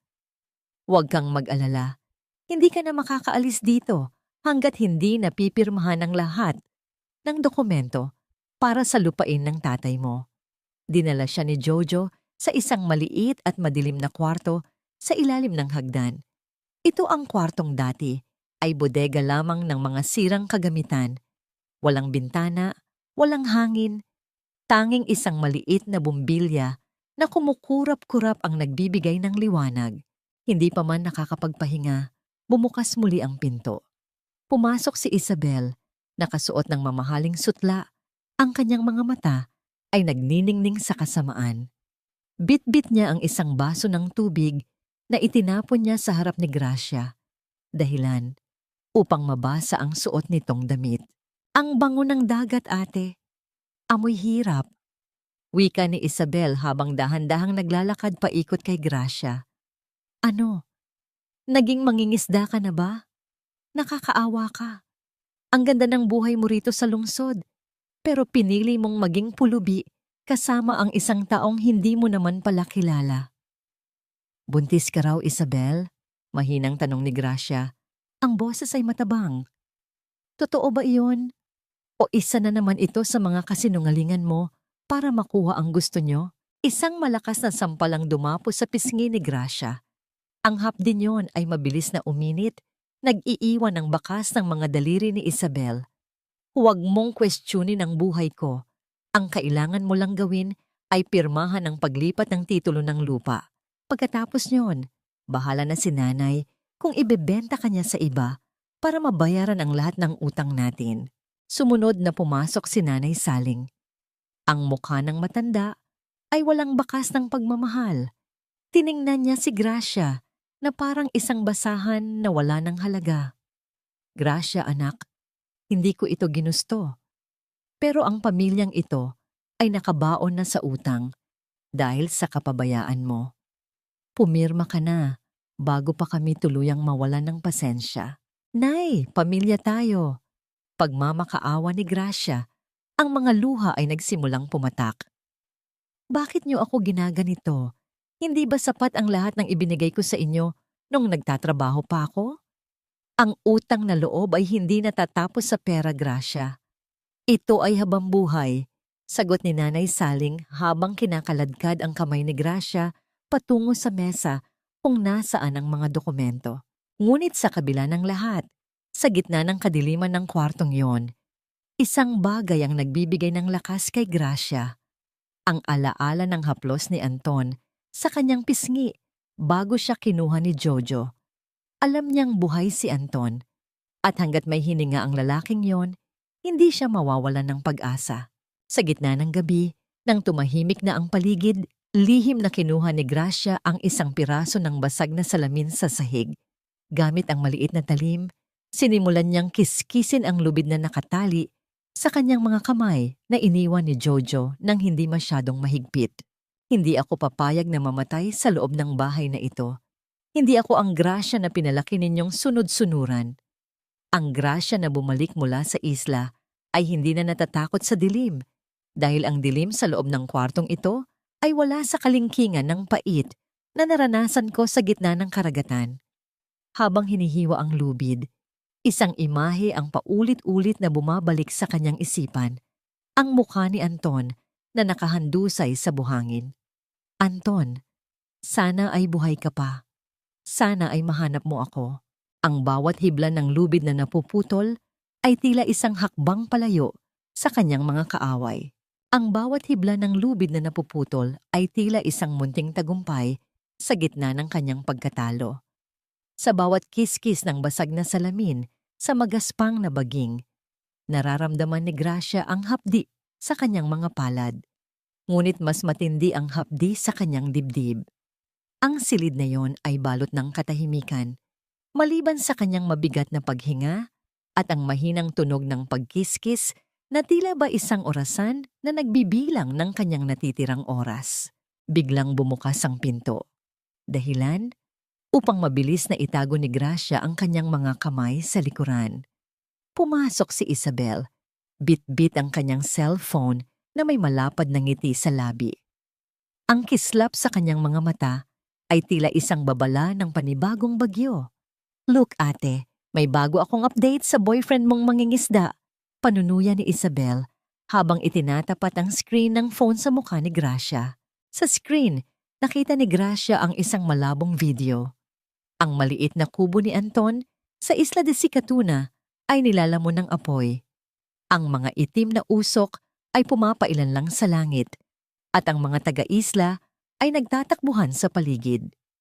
Hindi makita si Anton sa video, ngunit ang pagkawasak ng nag-iisang lugar na nagbigay sa kanya ng kapayapaan ay tila isang saksak sa puso ni Gracia. Burn to the ground, ate. Parang ang pangarap nyo. Wika ni Isabel. Ang boses ay puno ng tamis na may kasamang lason. Sabi ni Jojo, aksidente raw ang nangyari. Masyadong naging pabaya ang mangingisda mo sa gasera niya. Malamang, kasama na siyang naging abo sa loob. Hindi. Hindi totoo yan. Ang sigaw ni Gracia, ang kanyang buong katawan, ay nanginginig sa galit at pighati. Mamamatay tao kayo. Wala kayong puso. Isang malakas na tawa ang pinakawala ni Isabel bago siya lumuhod para mapantayan ang mukha ni Gracia. Huwag kang masyadong emosyonal, ate. Insecure ka lang kasi nahanap ko ang lalaking handang pumatay para sa akin habang ikaw, nahanap mo ang lalaking handang mamatay dahil sa'yo. Now, be a good girl. Mamaya, darating ang abogado ni Jojo. Pirmahan mo na ang titulo at baka payagan ka pa naming dumalo sa libing ng mangingisda mo kung may bangkay pa siyang matitira. Padabog na lumabas si Isabel at muling nilock ang pinto. Sa gitna ng dilim, humagulgol si Gracia. Ang bawat luhang pumatak sa sahig ay tila lason na mas lalong nagpapatatag sa kanyang determinasyon. Sa ilalim ng bumbilyang kumukurap-kurap, nakita niya ang isang lumang kahon ng sapatos sa sulok ng bodega. Dahan-dahan niya itong binuksan gamit ang kanyang paa at doon ay nakita niya ang isang lumang relo ng kanyang tatay. Ang reloyong akala niya ay naibenta na ni Nanay Saling noon pa. Itinago niya ang relo sa loob ng kanyang damit. Ito ang magiging anting-anting niya, ang alaala ng kanyang ama at ang pag-asa para kay Anton, ang tanging sandata niya ngayon. Nang marinig niya ang mga yabag ng sapatos na papalapit sa kanyang kwarto, alam niyang ito na ang sandali ng pagtutuos. Bumukas ang pinto at pumasok si Jojo. May hawak na folder at isang ballpen. Sa likod niya ay si Nanay Saling na nakatingin sa malayo. Tila ayaw saksihan ang krimeng ginagawa sa sariling anak. Pirma na, Gracia, para matapos na ang dusa mo. Utos ni Jojo, ang kanyang boses ay malamig at walang pasensya. Inabot ni Gracia ang ballpen. Ang kanyang mga kamay ay hindi na nanginginig. Tumingin siya ng diretso sa mga mata ni Jojo. Isang tingin na puno ng puot at pangako ng paghihiganti.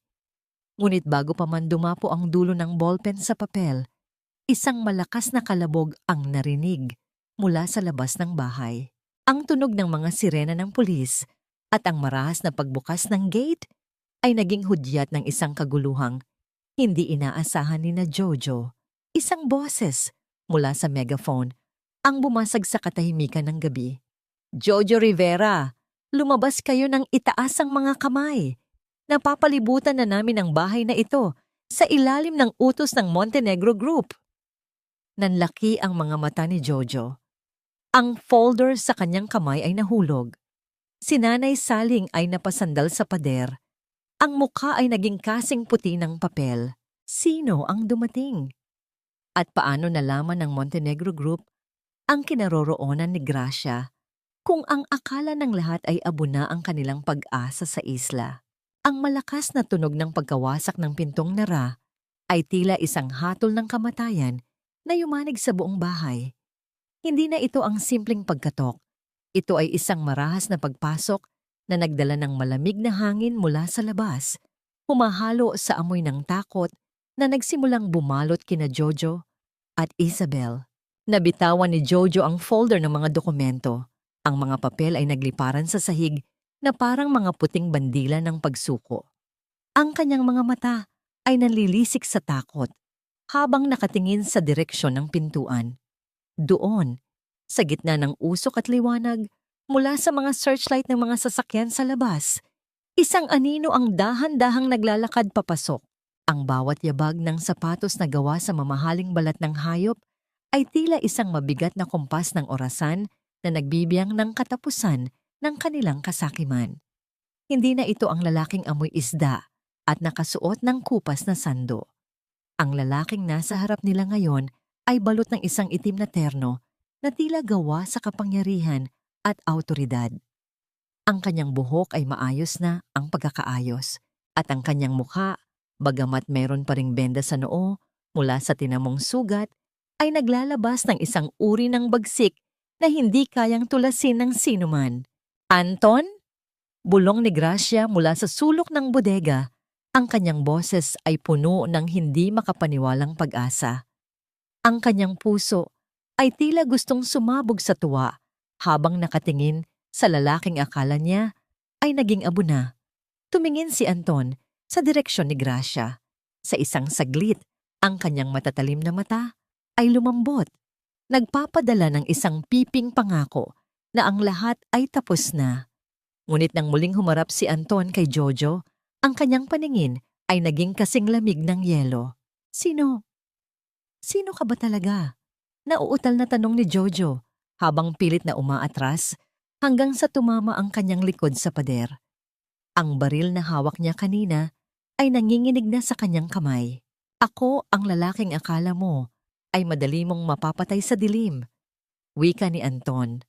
Ang boses ay malalim at tila nanggagaling sa kailaliman ng lupa.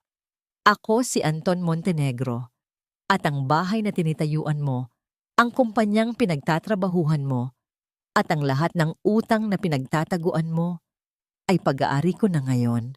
Isang nakakabinging katahimikan ang namayani. Si Isabel ay tila nawalan ng boses. Ang kanyang mukha na dati ay puno ng yabang ay naging kasing puti ng papel. Ang cellphone na nahawak niya ay dahan-dahang nalaglag sa sahig. Ang screen yon ay nagkaroon ng mga bitak na tila sumisimbolo sa kanilang siningil na kapalaran. Hindi maari. Usal ni Isabel. Isa kang mangingisda. Nakita kita sa isla. Ang leon ay nananatiling leon kahit magtago pa siya sa gitna ng mga isda. Sagot ni Anton. Itinaas niya ang kanyang kamay at sa isang hudyat, pumasok ang mga tauhan ng Montenegro Group na may dalang mga legal na dokumento. Jojo Rivera, sa loob ng nakaraang 1 oras, binili ko ang lahat ng shares ng kumpanya mo at tungkol naman sa utang ng pamilyang ito, ang titulong pilit ninyong kinukuha kay Gracia ay nasa ilalim na ng proteksyon ng aking mga abogado. Mabilis na lumapit si Anton sa bodega kung nasaan si Gracia. Sa isang malakas na sipa, nasira ang kandado ng maliit na kwarto. Dahan-dahan niyang binuhat si Gracia mula sa madilim na sulok. Ang kanyang mga braso ay naging isang ligtas na kuta para sa babaeng sapat na ang dusa. Nandito na ako, Gracia, bulong ni Anton sa taingan ng babae. Hinding-hindi na nila tayo mahahawakan muli. Nayakap ni Gracia si Anton ng mahigpit. Ang kanyang mga luha ay dumadaloy sa mamahaling terno ng lalaki. Sa gitna ng gulo at mga sirena sa labas, naramdaman niya ang wagas na kapayapaan. Ngunit bago pa man sila makalabas ng bahay, isang huling pagtatangka ang ginawa ni Jojo. Dahil sa desperasyon, itinutok niya ang baril kay Anton. Kung mawawala ang lahat sa akin, sisiguraduhin kong sasama kayo sa impyerno. Isang putok ang bumasag sa katahimikan ng gabi. Ngunit hindi si Anton ang tinamaan. Isang pulis ang mabilis na nakapag-react at nabaril si Jojo sa braso. Dahilan upang mabitawan nito ang sandata. Si Nanay Saling ay napaluhod sa gilid, humihingi ng tawad sa isang anak na hindi na siya tinitingnan. Habang inilalabas ni Anton si Gracia mula sa bahay, huminto siya sa harap ni Isabel. Tinitigan niya ito ng diretso sa mga mata. Ang pinakamasakit na karma ay hindi ang mawalan ng pera, kundi ang makita ang taong kinamumuhian mo na masaya, habang ikaw ay nabubulok sa sarili mong kasamaan. Isinakay ni Anton si Gracia sa isang itim na limousine. Habang umaandar ang sasakyan palayo sa impyernong yon, tiningnan ni Anton ang isang folder na iniabot ng kanyang sekretary. Ang kanyang mukha ay biglang naging seryoso. May nakita kaming dokumento sa gamit ni Jojo, sir, wika ng sekretary. Mukhang hindi lang siya ang kasabwat sa paghahanap sa inyo. May isang pangalan na palaging lumilitaw. Ang pangalan ng inyong dating asawa. Napahigpit ang hawak ni Anton sa kamay ni Gracia. Ang laban ay hindi pa pala tapos. Ang mga anino ng nakaraan ay mas malalim pa kaysa sa inaakala nila. Mapapanatili ba ni Anton ang kaligtasan ni Gracia kung ang kalaban ay ang mismong babaeng dati niyang minahal? At paano tatanggapin ni Gracia na ang kanyang bagong simula ay nakatali sa isang digmaang bilyon-bilyon ang nakataya? Ang bawat sentimong ninakaw mo, Jojo, ay may kapalit na taon sa likod ng rehas. At ang bawat luhang pumatak mula sa mga mata ni Gracia ay sisingilin ko ng may interes. Ang boses ni Anton ay malamig at matatag habang pinapanood niya ang mga pulis na dahan-dahang inilalabas si Jojo mula sa bahay. Ang tunog ng mga posas na nagtatagpo sa likuran ni Jojo ay tila isang huling hantungan ng kanyang mga ambisyon. Wala nang natitirang yabang sa lalaking dati ay akala mo'y hari. Ang kanyang mukha ay puno na lamang ng pait at takot sa mundong naghihintay sa kanya sa loob ng kulungan. Sa isang sulok, si Isabel ay nakaupo sa sahig, humahagulgol habang nakayakap sa kanyang sariling mga binti. Ang kanyang mamahaling damit ay gulanit na, at ang kanyang ayos ay tila isang anino ng dati niyang ganda. Nang lumapit si Gracia, tumingin si Isabel ng may halong galit at pagsisisi. "Masaya ka na ba, ate?" Ang paos na tanong ni Isabel. "Nakuha mo na ang lahat. Ang lalaking mayaman, ang lupa ni tatay, at ang pagkawasak ko. Masaya ka na ba na makita akong ganito?" Huminto si Gracia sa harap ng kanyang kapatid. Walang galit sa kanyang mga mata, tanging isang malalim na pagkapagod. "Hindi ako naging masaya sa pagkawasak mo, Isabel. Nasasaktan ako dahil kailangan mong maging ganito, kasama, para lang maramdaman mong may halaga ka. Ang batang dinadala mo, sana ay hindi niya mamana ang lason na itinanim mo sa puso mo." Tinalikuran ni Gracia ang kanyang kapatid, isang simbolikong pagtatapos sa mga taon ng kanyang pagtitiis. Ngunit sa kanyang paglabas, isang marangyang sasakyan ang huminto sa harap ng gate. Bumaba mula rito ang isang babaeng ang kagandahan ay tila gawa sa yelo at brilyante. Si Patricia, ang dating asawa ni Anton. Ang paligid ay biglang tumahimik. Ang presensya ni Patricia ay nagdala ng isang uri ng tensyon na mas mabigat pa sa gulo kanina. Dahan-dahan siyang naglakad patungo kay Anton. Ang bawat hakbang ay puno ng tiwala sa sarili. "Anton, darling," wika ni Patricia. Ang kanyang boses ay tila isang musika na may nakatagong patalim. "Hindi ko akalain na sa isang hamak na probinsyana mo lang pala ako ipapalit. Ito ba ang bunga ng pagtatago mo sa isla? Isang babaeng amoy lupa at dagat?" Tumingin si Patricia kay Gracia ng may matinding pangungutya. "Gracia, right? Huwag kang masyadong kampante. Ang mga lalaking tulad ni Anton ay bumabalik palagi sa kung ano ang nakasanayan nila. Isang sandali lang ang saya mo dahil ang lahat ng perang hawak niya ngayon ay may bahid pa rin ng pirma ko." Naramdaman ni Gracia ang panginginig ng kanyang mga daliri. Ngunit bago pa siya makapagsalita, naramdaman niya ang kamay ni Anton na humawak ng mahigpit sa kanyang baywang. Iniharap ni Anton si Patricia ng walang takot.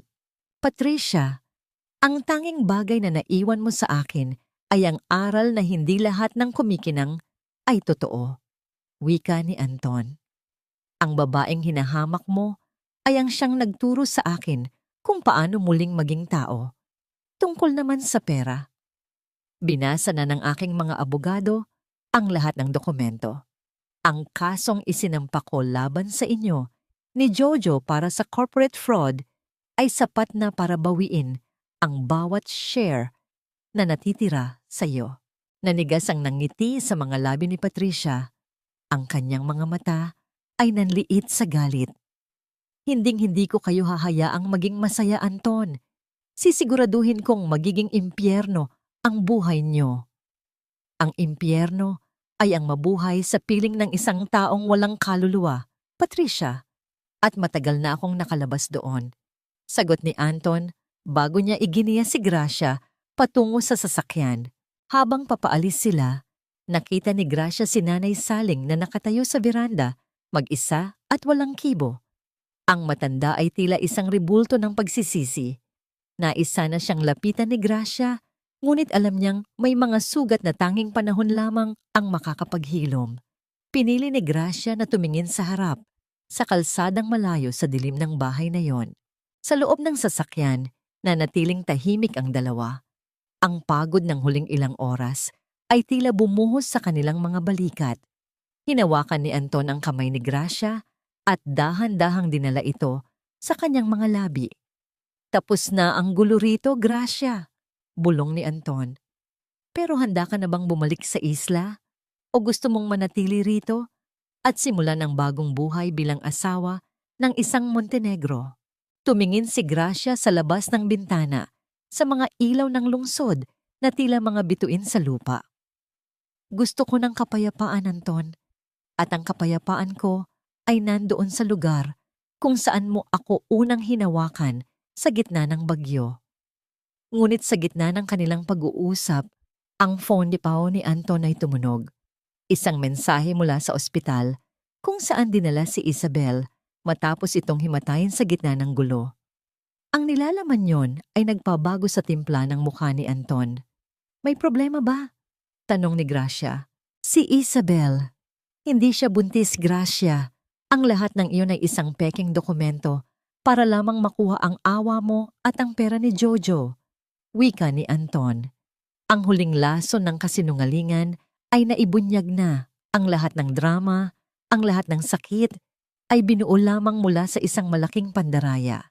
Paano haharapin ni Gracia ang katotohanang ang kanyang sariling kapatid ay handang gumamit ng isang hindi pa isinisilang na buhay para lamang sa pera?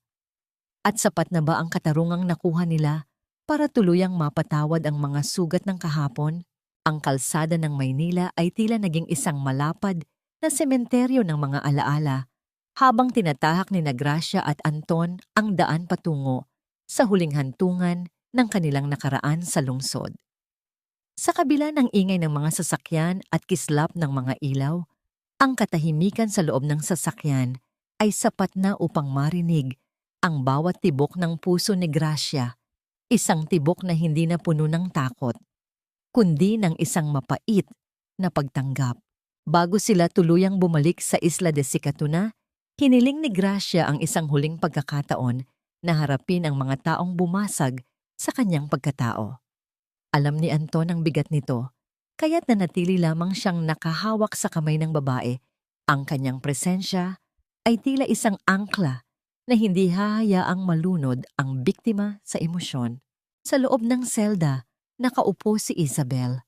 Wala na ang mamahaling tela, wala na ang kislap ng mga alahas na ninakaw niya. Ang kanyang buhok ay magulo, at ang kanyang mga mata ay nanunuyo sa pag-iyak na hindi na kayang punan ng kahit anong pagsisisi. Nang makita niya si Gracia sa likod ng rehas, tumayo siya ng marahas. Ang kanyang mga kamay ay humawak ng mahigpit sa malamig na bakal. Ate? Ate, ilabas mo ako rito? Ang hiyaw ni Isabel, ang boses ay puno ng desperasyon. Pinilit lang ako ni Jojo. Alam mo namang mahal kita, di ba? Nagawa ko lang yon dahil natatakot ako sa kanya. Please, bawiin mo ang kaso. Tumingin si Gracia sa kanyang kapatid. Sa unang pagkakataon, hindi siya nakaramdam ng galit. Tanging isang malalim na awa para sa isang kaluluwang naligaw ng landas dahil sa inggit. Isabel, ang kasong kinakaharap mo ay hindi na tungkol sa akin. Ito ay tungkol sa mga kasinungalingang itinanim mo. Ang pekeng pagbubuntis, ang pagnanakaw ng titulo, ang pagtatangkang pumatay. Kailangan mong panagutan ang lahat ng yon. Wala kang puso. Ang sigaw ni Isabel habang dahan-dahang napaupo sa semento. Akala mo ba magiging masaya ka sa bilyonaryong yan? Pareho lang kayong mapangapi. Hindi mo kailangan ng galit ko, Isabel. Kailangan mo ng konsensya. Mahinahong sagot ni Gracia bago siya tuluyang tumalikod. Ang huling tingin niya sa kanyang kapatid ay ang huling pagkakataon na hinayaan niyang masaktan siya nito. Ang huling hintuan ay ang kanilang lumang bahay. Doon, natagpuan ni Gracia si Nanay Saling na nag-iimpake ng mga lumang kagamitan. Ang bahay ay kinuha na ng bangko dahil sa mga utang ni Jojo na ginamit ang ari-arian bilang collateral.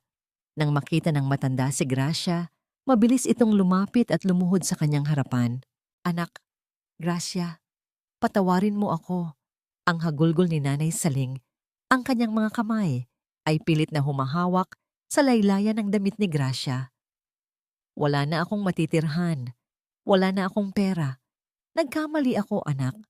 Akala ko ay Ginagawa ko ang tama para sa ating lahat. Huwag mo akong iwan sa ganitong kalagayan. Huminga ng malalim si Gracia.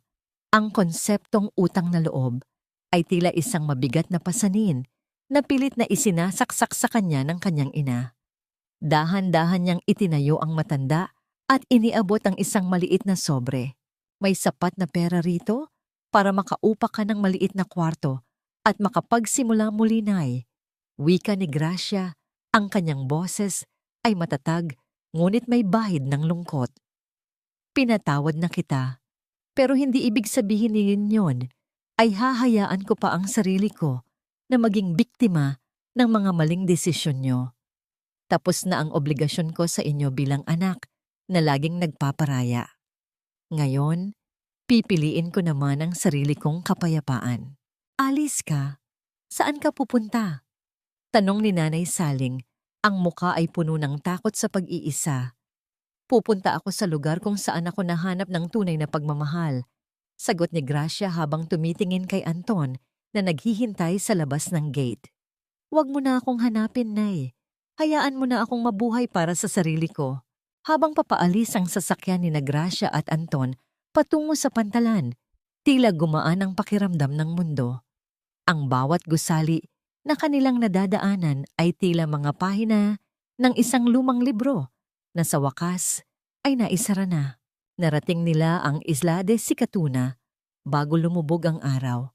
Ang dagat ay kalmado, tila isang salamin na sumasalamin sa bagong simula ng kanilang mga buhay.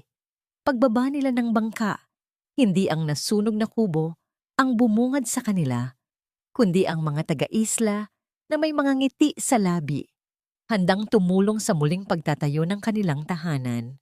Naglakad ang dalawa sa dalampasigan habang ang langit ay nagdidilim at ang mga bituin ay nagsisimulang sumilip. Tumigil si Anton at dahan-dahang hinarap si Gracia. Sa ilalim ng kumpas ng mga puno ng niyog, kinuha ni Anton ang isang maliit na kahon mula sa kanyang bulsa. Gracia, sa islang ito tayo nagtagpo sa gitna ng sugat at pait. Wika ni Anton. Ang boses ay puno ng wagas na katapatan. Dito mo itinuro sa akin na ang alon ay hindi lamang para lumunod, kundi para magdala ng bagong pag-asa sa pampang. Ayaw ko nang mabuhay sa mundo na wala ka. Handa ka bang maging asawa ko? Hindi dahil sa utang na loob, kundi dahil sa pag-ibig na walang hanggan. Lumuhod si Anton sa basang buhanginan. Ang kislap ng singsing ay tila isang munting bituin sa kanyang palad. Napatakip ng bibig si Gracia, ang mga luha ng wagas na kaligayahan ay dahan-dahang pumatak sa kanyang pisngi. Oo, Anton, higit pa sa oo, ang sagot ni Gracia. Ngunit sa gitna ng kanilang saya, isang malakas na tawag mula sa radyo ni Anton ang narinig mula sa malapit na bangka. Ang boses ng kanyang sekretary ay muling narinig at ang tono nito ay puno ng kaba. Sir, may kailangan kayong malaman. Si Patricia, tumakas siya mula sa kustodiya ng mga pulis at may nakuha kaming impormasyon na papunta siya sa isla. Ang katahimikan ng gabi ay muling nabasag. Ang huling alon ng panganib ay tila hindi pa tapos sa kanila. Akala ko ay tapos na ang lahat, Anton. Pero ang nakaraan ay parang dagat. Hindi ito tumitigil sa paghampas hanggat hindi nito nakukuha ang huling piraso ng ating pag-asa. Ang bulong na yon ni Gracia ay tila isang malamig na hula habang pinagmamasdan niya ang papalapit na mabilis na lansa sa gitna ng kadiliman ng gabi. Ang kislap ng mga bituin na kanina lang ay nagbibigay ng pag-asa. Ngayon ay tila mga matang nagmamasid sa huling pagtatangka ng kasamaan na sirain ang kanilang kapayapaan. Hinawakan ni Anton ang balikat ni Gracia, ang kanyang hawak ay matibay at puno ng proteksyon. Huwag kang matakot, Gracia. Sa islang ito tayo nagsimula at sa islang ito rin natin tatapusin ang bawat anino na humahabol sa atin. Dumaong ang lansa ng may marahas na puwersa sa pampang. Lumabas si Patricia. Ang kanyang dating marangyang anyo ay wala na. Ang kanyang buhok ay gulo-gulo. Ang kanyang mga mata ay nanlilisik sa pagkabaliw. At sa kanyang kamay ay hawak niya ang isang lalagyan ng gasolina. Ang kanyang tawa ay tila isang matinis na tunog na bumasag sa katahimikan ng Isla de Sicatuna. Kung hindi ka magiging akin, Anton, walang makikinabang sa'yo. Ang hiyaw ni Patricia. Susunugin ko ang islang ito. Susunugin ko ang lahat ng binuo niyo ng babaeng ito hanggang sa maging abo ang lahat. Sinimulan ni Patricia na isaboy ang gasolina sa paligid ng bagong tayong kubo na magsisilbi sanang paaralan para sa mga bata sa isla. Sa kanyang kabilang kamay ay hawak niya ang isang lighter. Ang maliit na apoy niyon ay tila isang dambuhalang banta sa gitna ng gabi. Patricia, itigil mo na ito. Ang sigaw ni Gracia habang humahakbang pasulong. Hindi na siya ang Gracia na nanginginig sa takot. Siya na ang babaeng binuo ng alat at hirap ng dagat. Ang galit mo ay hindi sa amin, kundi sa sarili mong kawalan ng kakayahang magmahal ng tapat. Huwag mong idamay ang mga taong wala namang kinalaman sa iyong kasakiman. Anong alam mo sa pag-ibig? Panunuya ni Patricia habang itinutok ang apoy sa direksyon ni Gracia. Isa ka lang hamak na pulubi na pumatol sa bilyonaryo. Nagkakamali ka. Kalmadong sagot ni Gracia habang patuloy na lumalapit. Minahal ko ang mangingisdang si Anton bago ko pa nalaman ang kanyang yaman. Dahil ang yaman na nakita ko sa kanya ay ang kanyang puso. Isang bagay na kahit kailan ay hindi mo makukuha dahil masyadong puno ng ginto ang mga palad mo. Sa isang mabilis na pagkakataon, sinubukan ni Patricia na sindihan ng gasolina, ngunit bago pa man dumapo ang apoy sa lupa, mabilis na kumilos si Anton. Sa isang maingat ngunit matatag na galaw, naagaw niya ang lighter. Kasabay nito, ang mga taga-isla, ang mga mangingisda na itinuring na pamilya ni Gracia at Anton ay lumabas mula sa dilim. Bit-bit ang mga timba ng tubig at mga lambat upang palibutan ang babaeng nagdadala ng panganib. Napasandal si Patricia sa kanyang lansa. Napagtanto na wala siyang laban sa pagkakaisa ng mga taong may tunay na pagmamahal sa isa't isa. Dumating ang mga awtoridad na kanina pa tinawagan ni Anton at sa wakas, ang huling anino ng nakaraan ay dahan-dahang iginapos at inilayo sa pampang. Nang muling bumalik ang katahimikan sa isla, ang liwanag ng bukang liwayway ay nagsimulang gumuhit sa abot tanaw. Ang langit ay nagkulay rosas at kahel, tila isang bagong canvas na handang sulatan ng kanilang kinabukasan. Makalipas ang ilang buwan, isang simpleng seremonya ang idinaos sa dalampasigan. Walang mamahaling simbahan, walang pilit na ngiti para sa mga kamera. Ang suot ni Gracia ay isang payak na puting damit na gawa sa lokal na tela, at sa kanyang buhok ay may nakasukbit na isang maliit na puting bulaklak na pinitas ni Anton mula sa burol. Sa harap ng dagat na naging saksi sa ating pagkadurog at pagkabuo, wika ni Anton, habang isinusuot ang singsing sa daliri ni Gracia. Ipinapangako ko na ang bawat alon na darating ay haharapin nating magkasama. Ikaw ang aking kapayapaan, Gracia. Ikaw ang aking tahanan. Anton, tugon ni Gracia, ang kanyang mga mata ay nagniningning sa wagas na kaligayahan. Dati, akala ko ay tadhana ang sumisira sa akin. Pero ngayon, alam ko na ang bawat sakit ay paghahanda lamang para sa sandaling ito. Salamat sa pagturo sa akin na ang tunay na pag-ibig ay hindi nakatali sa obligasyon, kundi sa malayang pagpili na manatili. Habang naghahalikan ng dalawa sa ilalim ng mainit na sikat ng araw, ang mga taga-isla ay nagpalakpakan. Ang tunog ng tawanan ng mga bata sa bagong paaralan ay humahalo sa banayad na hampas ng alon. Isang musika ng pag-asa na hinding-hindi na matatapos. Tiningnan ni Gracia ang malawak na karagatan. Sa malayo, nakita niya ang isang puting ibon na malayang lumilipad pa itaas. Napangiti siya. Wala na ang pait, wala na ang takot. Ang alon ng pag-asa ay sa wakas ay nakarating na sa pampang at doon ito ay mananatili habang buhay.